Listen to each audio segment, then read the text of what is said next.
Zarautzen hainbat ekitaldi egiten ari dira Jorge Oteiza artistaren jaiotzaren mendeurrena ospatzeko. Hoien artean hitzaldiak, erakusketak, bideo emanaldiak eta beste hainbat ekimen ere bai, baina larun batean Zarautz Art ekitaldia ospatu zen Jorge Oteizaren obraren omenez. Herriko hainbat artistek eskulturari inportantzia emanez beren lanak erakutsi zituzten eta guztiek Oteiza izan zuten gogoan Zarautz Art ekimenean Zarauzko parrokiko ondoan dagoen Arrosategi parkean.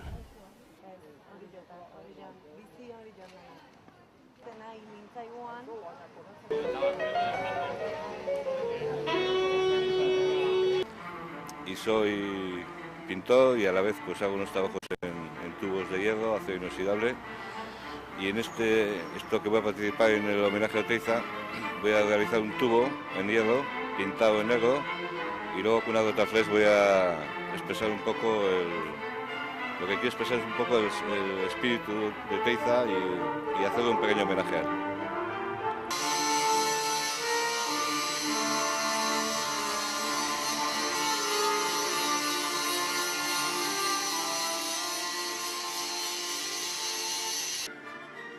Bueno, Zarautz Art da museoak, arte eta historiako museoak, Zarauzkoak antolatzen duen egun bat, non biltzen garen margolariak eta eskultoreak eta beste ekintzarako ere beti zabalik dagoena. Orduan aurten Oteizaren jaiotzen mendeurrena ospatzen dugunez, Oteizari dedikatuko diogu gune hau, Zarautz Art delako hau. Eta orduan elkartu gea margolariak, eskultoreak, poesia ere leku eukiko du, Patxi Santamariak errezitatuko ditu poesi batzuk, era desberdinetako ekintzak, Eta beti zabali dago,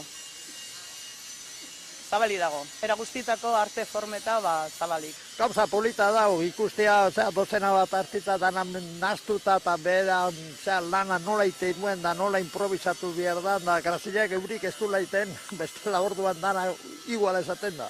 Dana gilezi, baina hola junte hon izketarin da lana itea oso polita iruditzen zait, da oso ona.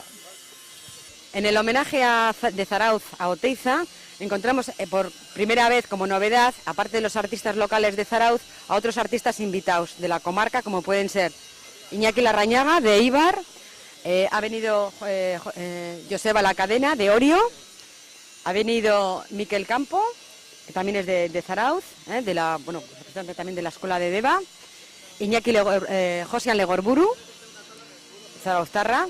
Tenemos aquí para la Andaluce, que está haciendo un montaje a base de fotografías de Oteiza, un montaje y una pieza escultórica. Luego tenemos a Mendi, a Maite Unzurrunzaga, que es zarauztarra pero que vive en Madrid y también acude a todos los actos que convocamos de Zarautz Art. Tenemos a Aitor Sarasqueta, que es un artista de Eibar pero está afincado en Zarautz.